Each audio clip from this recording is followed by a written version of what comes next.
So I typically start my presentation with that slide, just showing that how complex is the living organism. When we take a look at only for one single cell, we can see that the size is about 40 micrometer. Within that cell, there is a nucleus which is 10 micrometer, which is 100 part of the cell. But within the nucleus, there is a 1 meter length DNA with 3.2 billion base pair. And there are over 2,000 biochemical processes in one single cell, and the DNA cover 25,000 genes. Our body is built of 38 trillion cells, and each cell is working properly. So the question is, how can this extremely complex system working so properly, how can we harmonize all the chemical processes to each other? And we know that when there is a disease, the pharma industry is going to find the molecules, hoping that we can intervene in one given point of this biochemical system and inhibiting or stimulating one part of this process, and that way we can cure the disease, or we can get some beneficial effect. But the point is what Somlyai addressed 40 years ago. If we want to solve the cancer problem, we have to go to submolecular level. So he was a real clever scientist who recognized that the life is so complicated, cannot be organized on a huge molecular level with huge proteins. So this is which started my research and my idea to solve the problems. And this submolecular level, based upon our data and our results we are working on, is based upon the hydrogen-deuterium ratio. So when we are drinking a glass of water, we are drinking 3 water molecules, H2O, HDO, or D2O. We know due to the 100% mass difference, the deuterium behaves differently in chemical reaction. This is the isotopic effect. So these bonds break much faster with hydrogen comparing to deuterium. And the heavy water was investigated since the 30s, and it was discovered. If we watering a plant with normal water, the plant will go up, and as we increase the deconcentration, the plant will not go up, which clearly shows that for the living organism is not the same, whether it's hydrogen or this hydrogen deuterium. So, and that question whether this, the next question, it is also well known that the ratio it was mentioned is 6,600 to 1 with hydrogen deuterium. Everybody was aware about it. This is the nature occurring deconcentration, which it means 16.8 millimole. But when we go to the human or any living organism, we can say that in our body the deuterium level is about 13-14 millimole. And if we compare it with the calcium, magnesium, or glucose concentration, it's turned out that the calcium is about 2.5 millimole, which means the deuterium concentration is 6 times higher than the calcium and 10 times higher than the magnesium. So the question is, and going back to the evolution, whether the living organisms during the evolution used out that there are 2 different hydrogen. And that was the question. If you want to answer for this question, we have one easy way. Remove from the test system the deuterium and follow whether is there any consequence that we are using a low deuterium level. In the very first paper we published, we checked the growth rate. So when I worked for the National Institute of Oncology, and that was the reason I went there to work, we compared the cells growing in normal media, or 25 ppm deuterium-depleted media, or 300, 600 ppm deuterium-enriched media. And that was the first experiment when we saw that for the cells growing in vitro, the deuterium could be a critical point. When we reduce the D level below the normal, then we could inhibit or lowering the growth rate. And when we increase the deuterium level, that way we could stimulate the cell growth. In this experiment, another experiment, We also transplanted mice with tumor, and we checked what will happen with the tumorous mice if they consuming normal water or deuterium-depleted water. So here we started with 17 mice with a breast cancer tumor, and at the end of the study we have 11 healthy mice. Those group of mice which were consuming normal water, finally there was one spontaneous regression. 10 of the mice died within 3 months. So these very first experiments clearly showed that somehow the shortage of deuterium, the cancer cells are very, very sensitive.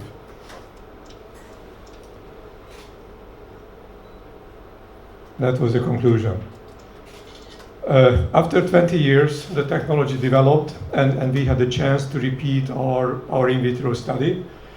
The extragen system is a system was designed just to follow the real world time the cell grows.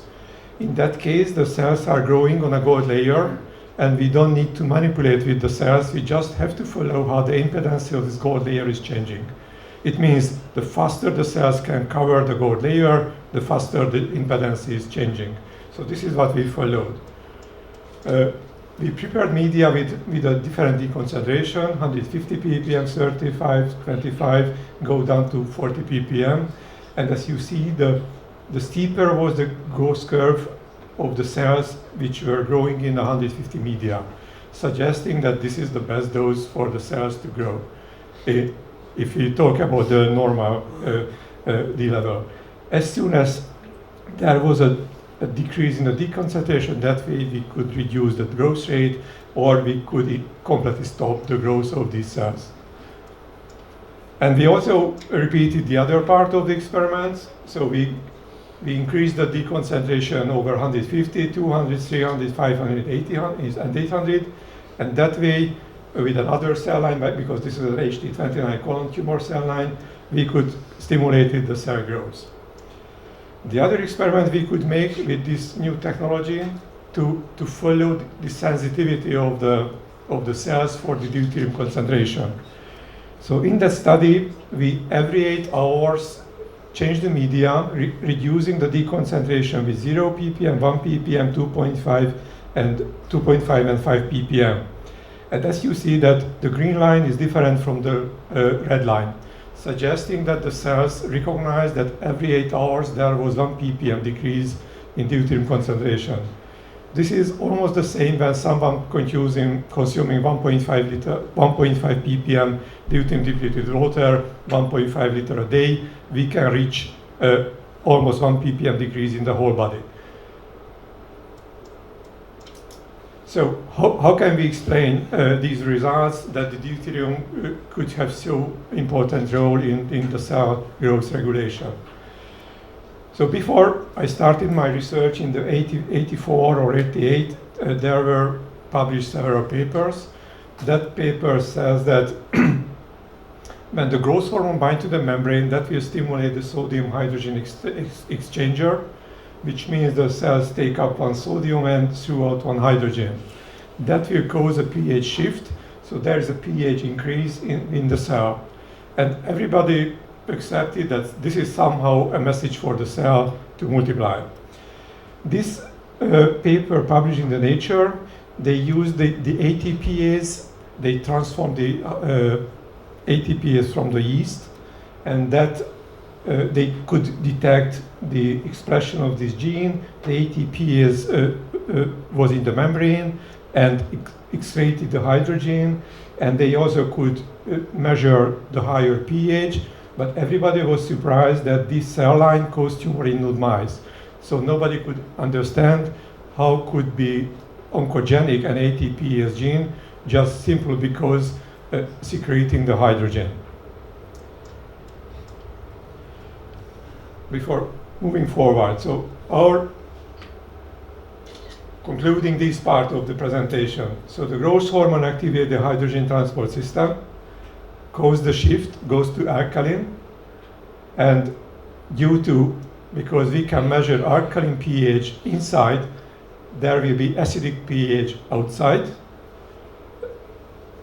Recently, the farm industry recognized that to inhibit the hydrogen transport system, that could be a target for drug development. So they are working on to find molecules which hopefully can inhibit the hydrogen transport system.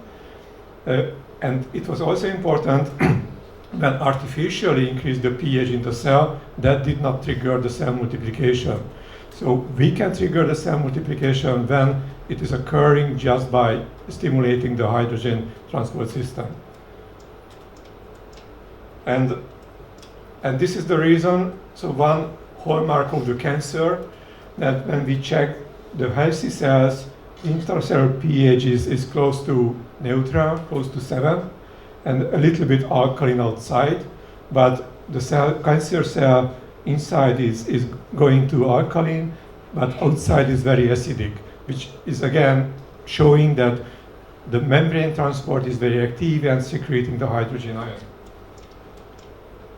So we explain our results with the following, that when the growth hormone binds to the membrane and that will stimulate the hydrogen transport system, we say that will prefer to eliminate the hydrogen, keeping back the deuterium. So there is a strong discrimination between the two isotopes, which can lead to a higher DH ratio. And we say this is a signal for the cell to multiply. When we are using deuterium-depleted water, so we reduce we could see just before that in the blood decreasing the deconcentration, in the tissue decreasing the deconcentration.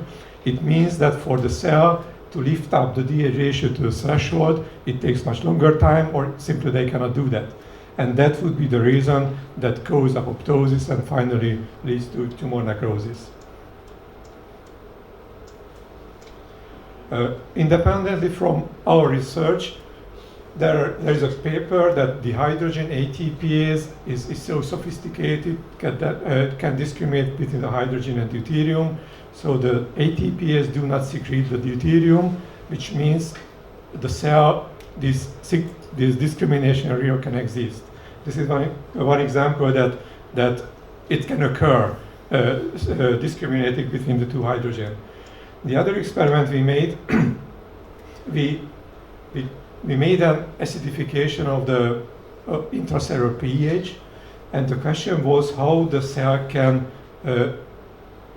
bring back the pH to the normal value, and depending on the normal deconcentration deuterium-depleted water. And that occurred on a different curve, which means that the sodium-hydrogen antiport is influenced by the deconcentration of the media, suggesting that this pH regulation also is influenced by the deuterium level. And we made another completely independent experiment when we used an elodeian, which is an aquatic plant. So when the aquatic plant was kept in a normal water, and we simply replaced to the deuterium-depleted water, we found immediately that outside there is an acidification, so the plant recognized that there is a lower D level and immediately started to secrete the hydrogen, and in the cell we could measure it went to alkalinization. All these three experiments suggest that the discrimination in the membrane transport system exists, and the DH ratio can be modified just because this membrane transport system. That would be a summary. So what we published first, that the low D level reduce the growth rate, higher deconcentration stimulate the growth rate. So this is the summary, what I just mentioned. So we also know, as László Borosz professor mentioned, that the mitochondria is a key player in that game. The mitochondria producing water, metabolic water. And it's again a key issue, what is the deconcentration of the metabolic water what the mitochondria can produce. And one of the key issues is what kind of food we eat.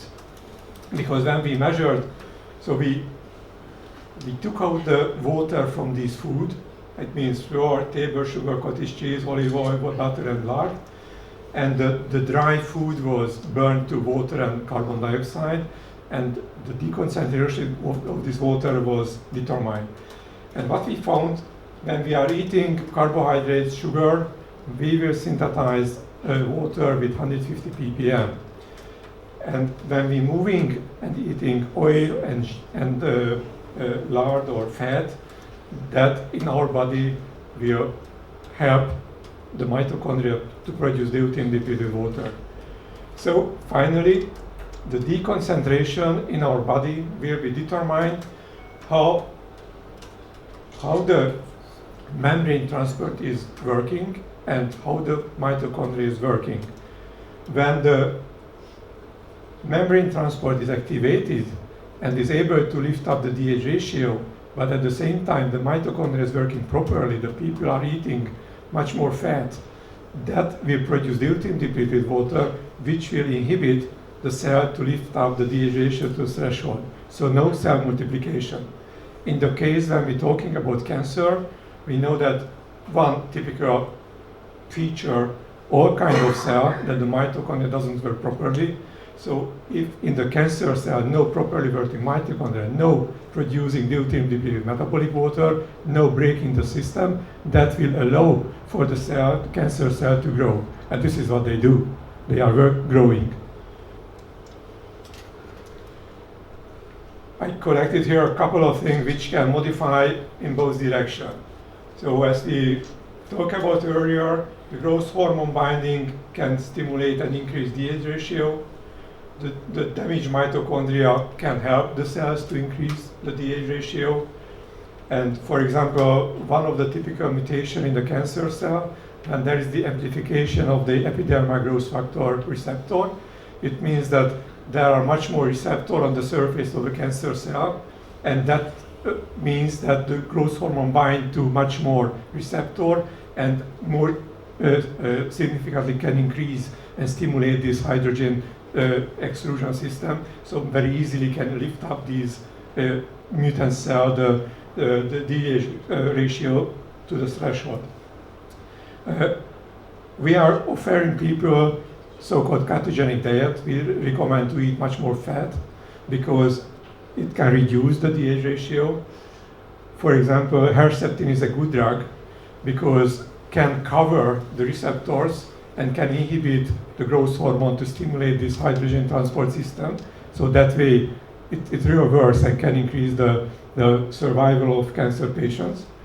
It is also known that the metformin, those who are diagnosed with diabetes, they are taking metformin, they have a lower risk to have cancer. The metformin is stimulating the mitochondria to produce deuterium-depleted water, so that should be the reason. And of course, we're offering deuterium-depleted water to drink. So the question can be, what is the consequence for the genes which has a role in the cancer development in our metabolism? The nanosting technology is a quite new technology. That is a way we can count gene by gene and copy by copy how many copy was made from the DNA to messenger RNA. Each targeted gene belongs to two probes. There is a reporter tag and there is a capture tag. There is for each targeted gene there is a unicolor barcode. For color with 6 combination, we represent one given gene. And the capture code is there's a biotin bind to that we use to immobilize the hybridized gene. So the process is the same. We are isolating messenger RNA for a cell, and this messenger RNA is covered with a reporter probe and a capture probe, leaving them for 24 hours. Then the not hybridized DNA removed. The hybridized DNA is freezed on the basis. They were oriented into the same direction. And when we got the picture, we've got this one. It means each DNA represents one copy of the messenger RNA, and put into the machine, they can count based upon the color and the barcode, and they can identify which number, how many copy we can find. So in our next study, we grow A549 lung cancer cell line on a media with 40 ppm, 80, 150, and 300 ppm. And we had gene related to the cancer, 236 gene, and we have other 536 genes which were kinase-related genes.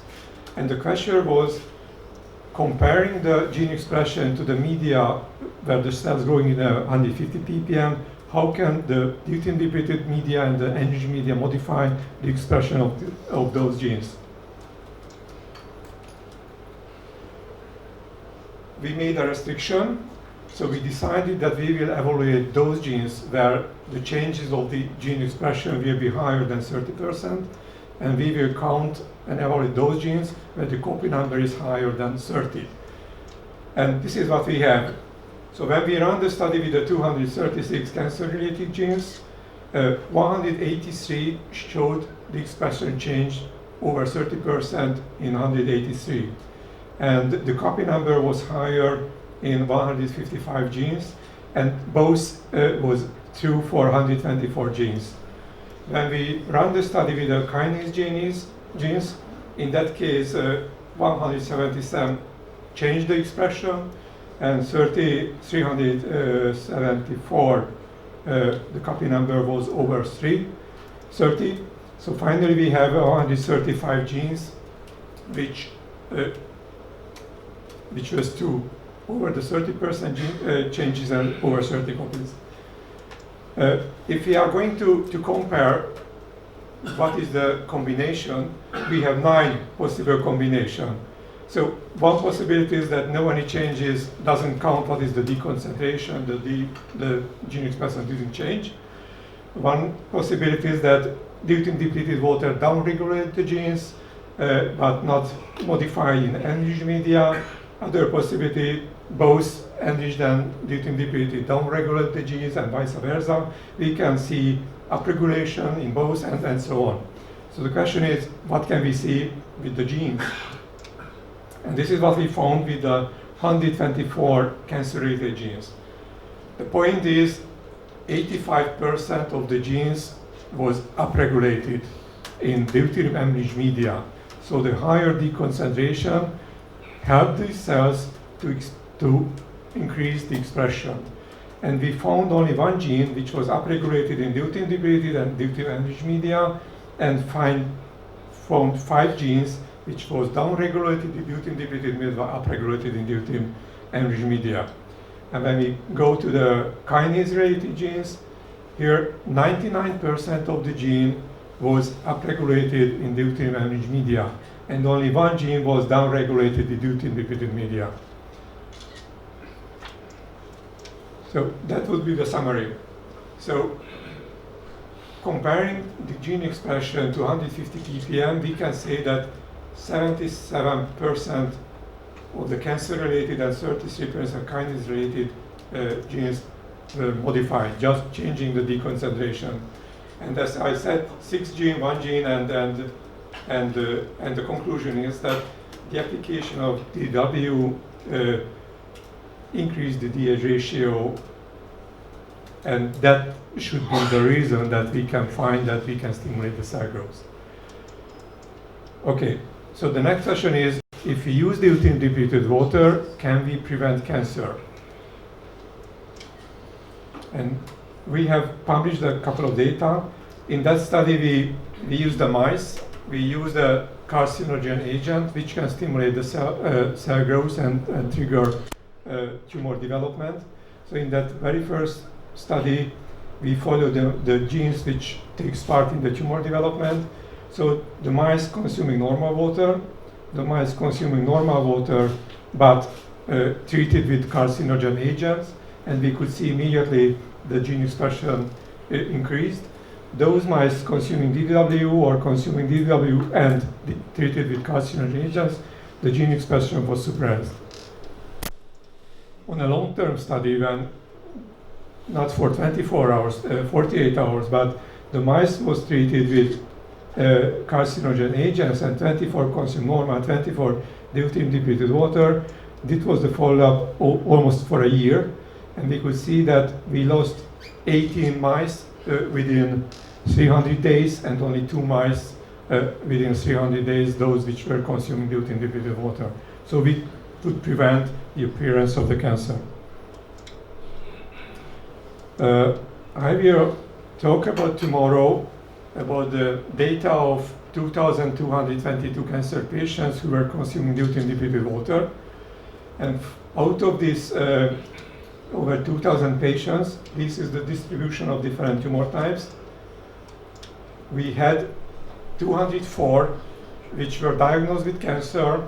They were operated, they were treated, but when they started to consume deuterium-depleted water, they were tumor-free, so they were in remission. The cumulative follow-up time was over 1,000 years. We were not able to calculate the median survival time because we lost only 13 patients. The average time between the diagnosis and start of DDW consumption was over 300 days, and the average length of the DDW consumption was over 500 days. So the key issue is, first, we lost only 13 patients out of 204. But we can address why did we lose these 13 patients. And when we follow the data, so this is just to show that this 204 patients is representing almost all tumor types. We have, of course, digestive, breast, and prostate, but we have brain, skin, bone, head and neck, childhood, and any kind of tumor. And this is the distribution. When we check the people who died and why they died, this is what we received. So out of 204 patients, in 159 cases, we did not see the relapse. So they were, in that case, we could prevent the relapse. The cumulative follow-up time was almost 800 years, and no relapse within this almost 200 people. In that case, the average follow-up time was 4.9 years, and they consumed almost 200 years. Here we lost 2 people. One of them died 28 years after the tumor was diagnosed because she was so old. The other, unfortunately, died because of the pulmonary embolia. So these 2 death cases is not related to cancer. We lost 3 cases, 3 patients out of 23.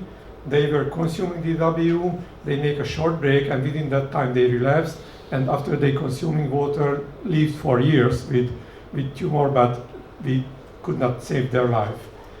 But the most interesting is that 8 people who died. So here there was 22 people who consumed deuterium-depleted water. The cumulative follow-up time was 158 years. The average follow-up time was 7.1 years, and they consumed for 48 years, and even that they died. And when we checked the details, this is what we found. So those who didn't relapse, they started to consume for a long period of time, they make a break, then they started to consume again, even they were in remission, and they make another break and start again, and other break and start again. The average number of cures was 3 in that group. And those groups where we found the 8 death case, in that case they consumed the water for a long period of, maybe there was a break and maybe a short period of time they started to consume, but we heard back after 4 or 5 years that they died. So we say that those people who are in remission and consuming deuterium-depleted water, this is part of the therapy. In that case, we can save the life of these people. So finally, the conclusion. I guess I am in time. So as I mentioned, the hydrogen transport activation is a key issue in the cell multiplication. The healthy cells has a healthy mitochondria. They can produce deuterium-depleted metabolic water, and that can control the cell growth. Cancer cells, because the damaged mitochondria are not able to produce deuterium-depleted water, and this can be one reason that the cancer developed. The DDW consumption can prevent the relapse of the cancer patients. We say integration of deuterium-depleted water in the conventional therapy can drastically reduce the cancer-related deaths. We have to use it properly. It's not important which concentration, how long, when to change for the other concentration. And we say that integration of deuterium-depleted water to the conventional therapy, we should reduce it 60–70% of the cancer-related deaths. I would like to say thank you, lots of people. Of course, thanks to László Boros. We worked together a very long period of time. I have to say Gábor Jancsó, Jáki György. Gábor Jancsó was the very first scientist who started to support me almost 30 years ago.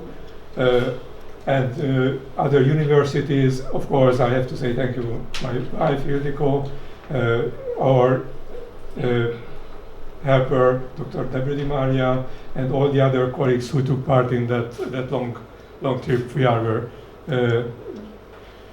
proceeding. Thank you for your attention.